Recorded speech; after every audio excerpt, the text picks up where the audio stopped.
बिस्मिल्लाहिर्रहमानिर्रहीम। हमारे YouTube channel हुक्म इस्लाम को देखने और सुनने वालों को अस्सलामु अलैकुम। मोअज़्ज़िज़ सामिन, अगर अभी तक आप अपने हमारे चैनल को सब्सक्राइब नहीं किया है तो प्लीज़ हमारे चैनल को सब्सक्राइब करें और साथ में बेल आइकन को प्रेस कर दें ताकि हर नई आने वाली वीडियो बआसानी आप तक पहुँच सके। हमारा आज का टॉपिक है जश्न विलादत और बदातें। मोअज़्ज़िज़ सामिन, बदात हर उस काम को कहते हैं जिसकी मिसाल पहले न मिलती हो। ऐसे काम को बदात यानी नया काम कहा जाता है। हर नया काम जो नबी पाक सल्लल्लाहु अलैहि वसल्लम और सहाबा कराम रज़ियल्लाहु अन्हुम के बाद हुआ वो बदात ऐसी है जो बड़ी ही बुरी है। ऐसा कहना बहुत सी अहादीस पाक का इनकार करना है। नबी पाक सल्लल्लाहु अलैहि वसल्लम ने इरशाद फरमाया, जिसने हमारे दीन के अंदर कोई ऐसा काम ईजाद किया जो इस दीन से नहीं है तो वो मरदूद है।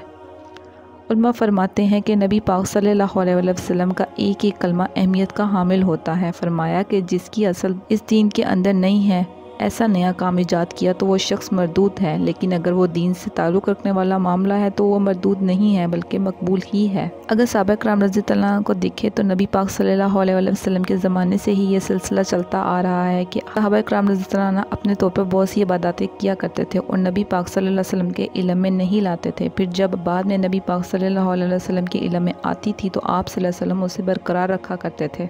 सही हदीस मुबारक है कि नबी पाक सल्लल्लाहु अलैहि वसल्लम ने हज़रत बिलाल रज़ियल्लाहु अन्हु से पूछा कि ए बिलाल, तुम इस्लाम के अंदर ऐसा कौन सा काम करते हो कि जिसकी वजह से तुम्हें बख्शिश की और दराजात की बुलंदी की उम्मीद है? इसलिए कि मैंने जन्नत में अपने आगे तुम्हारे कदमों की आवाज़ सुनी। तो हज़रत बिलाल रज़ियल्लाहु अन्हु ने अर्ज़ किया, या रसूलल्लाह सल्लल्लाहु अलैहि वसल्लम, और तो कुछ नहीं है, अलबत्ता इतना है कि जब भी मैं वज़ू करता हूँ तो जो अल्लाह मुझे तौफीक देता है उतनी मैं नमाज अदा कर लेता हूँ। नबी पाक सल्लल्लाहु अलैहि वसल्लम ने फरमाया कि यही वो अमल है। देखा जाए तो वो नबी पाक सल्लल्लाहु अलैहि वसल्लम के इल्म में लाए बगैर ये अमल कर रहे थे, लेकिन नबी पाक सल्लल्लाहु अलैहि वसल्लम ने उसे बरकरार रखा। सही बुखारी शरीफ में है, सैयदना अबू बकर सदीक रज़ियल्लाहु अन्हु के दौर के अंदर एक जंग में बहुत से हाफिज सहाबा कराम रज़ियल्लाहु अन्हुम शहीद हुए। हज़रत उमर रज़ियल्लाहु अन्हु हज़रत अबू बकर रज़ियल्लाहु अन्हु के पास आए और अर्ज़ की कि हाफिज शहीद हो रहे हैं और कुरान एक जगह जमा नहीं है, अगर कुरान को एक जगह जमा कर लिया जाए तो बेहतर होगा। सैयदना अबू बकर सदीक रज़ियल्लाहु अन्हु ने कहा कि ये एक ऐसा काम है जो नबी पाक सल्लल्लाहु अलैहि वसल्लम ने नहीं किया, तो मैं ये काम कैसे करूं? हज़रत उमर रज़ियल्लाहु अन्हु ने कहा, अगरचे ये काम नबी पाक सल्लल्लाहु अलैहि वसल्लम ने नहीं किया, लेकिन ये काम करना बेहतर है और इसमें खैर है। दोनों में गुफ्तगू होती रही, यहाँ तक कि सदीक अकबर रज़ियल्लाहु अन्हु इस बात के कायल हो गए कि हज़रत उमर रज़ियल्लाहु अन्हु दुरुस्त कह रहे हैं। फिर उन्होंने ज़ाद बिन सब्त रज़ियल्लाहु अन्हु को बुलाया और कहा कि आप कुरान को एक जगह पर जमा करें। हज़रत ज़ाद रज़ियल्लाहु अन्हु के अल्फाज भी यही थे कि ये काम तो रसूल अकरम सल्लल्लाहु अलैहि वसल्लम ने नहीं किया, तो हम कैसे करेंगे? हज़रत अबू बकर रज़ियल्लाहु अन्हु और हज़रत उमर रज़ियल्लाहु अन्हु ने कहा कि अगरचे ये काम रसूल अकरम सल्लल्लाहु अलैहि वसल्लम ने नहीं किया, मगर अल्लाह की कसम ये काम बहुत अच्छा है।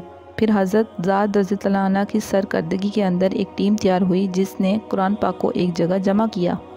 देखा जाए तो वो काम जो नबी पाक सल्लल्लाहु अलैहि वसल्लम ने नहीं किया वो हज़रत अबू बकर रज़ियल्लाहु अन्हु और हज़रत उमर रज़ियल्लाहु अन्हु ने किया। नबी पाक सल्लल्लाहु अलैहि वसल्लम के ज़माने में जुम्मे की सिर्फ एक अजान होती थी। हज़रत अबू बकर रज़ियल्लाहु अन्हु के ज़माने में जुम्मे की एक अजान होती थी। हज़रत उस्मान गनी रज़ियल्लाहु अन्हु के दौरे खिलाफत के अव्वल हिस्से के अंदर जुम्मा की सिर्फ एक अजान होती थी और फिर हज़रत उस्मान रज़ियल्लाहु अन्हु के अपनी खिलाफत के आखिरी हिस्से के अंदर जब 6-7 साल गुजर गए तो उसके बाद आप रज़ियल्लाहु अन्हु ने जुम्मा की दूसरी अजान का हुक्म इरशाद फरमाया कि जब आबादी दूर दूर तक हो गई तो आप रज़ियल्लाहु अन्हु ने एक नई अजान का हुक्म दिया। देखा जाए तो दीन तो हिज्जतुल वदा के मौका पर मुकम्मल हो चुका था, लेकिन इसके बावजूद ये काम हो रहे हैं। तो जो भी ऐसा नया काम जो दौरे नबी सल्लल्लाहु अलैहि वसल्लम में नहीं हुआ लेकिन वो अब शरीयत के असूलों के ऐन मुताबिक है तो वो बदात नहीं है। आज के दौर में बहुत से काम ऐसे हो रहे होते हैं जो दीन के काम और नेकी के काम कहलाते हैं और नबी पाक सल्लल्लाहु अलैहि वसल्लम और सहाबा कराम रज़ियल्लाहु अन्हुम से वो सब नहीं है, वो बदात नहीं है। वो बदात जो मकरूह है, जो है वो करना जायज़ नहीं है। ये बात कहना कि जो काम नबी पाक सल्लल्लाहु अलैहि वसल्लम के ज़माने में नहीं हुआ और वो शरीयत के मुताबिक भी है तो इस काम से मना करना और बदात कहना नबी पाक सल्लल्लाहु अलैहि वसल्लम की और इस्लाम की तालीमात के खिलाफ है। जज़ाकल्लाह।